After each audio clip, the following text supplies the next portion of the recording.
Ако можех да говоря със себе си тогава, щях ли да се чуя и да се послушам?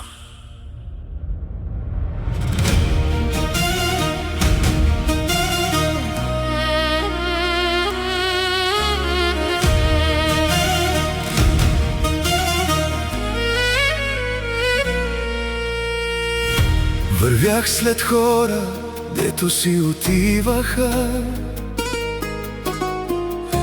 вместо да лекувам раните от тях. Давах обич там, където нямаше душа, и забравих кой съм всъщност аз. Но научих, че не всяка болка е случайна. Кажи ми, животе, защо най-много боли, когато обичаш истински?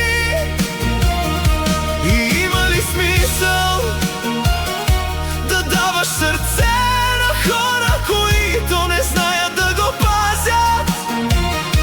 И ако пак тръгна по същия път, дали ще избера себе си, или пак живота ще ме изгубиш?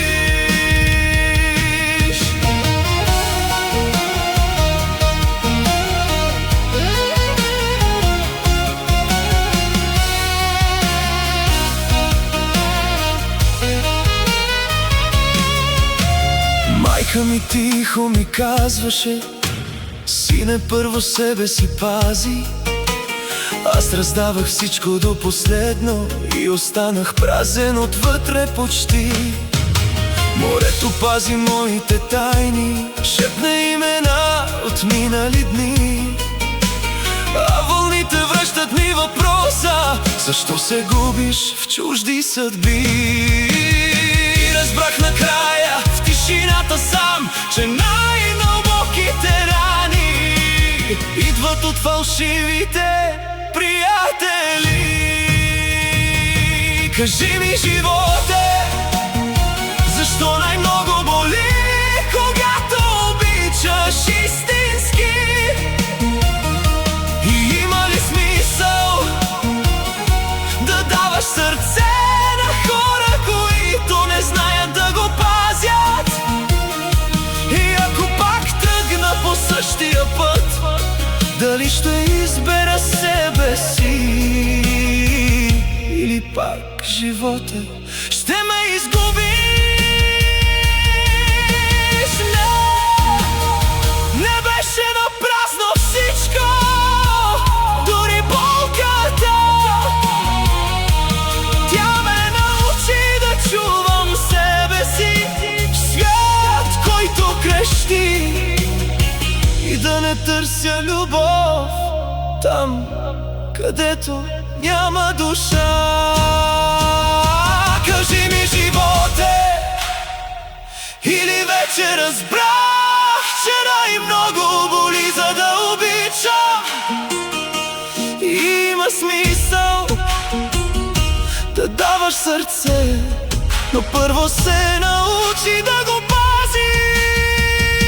И ако пак тръгна по същия път, ще избера себе си този път.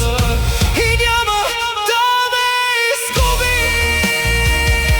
С болката ме учиш да живея, с болката ме правиш жив човек. Жив човек. Ако можех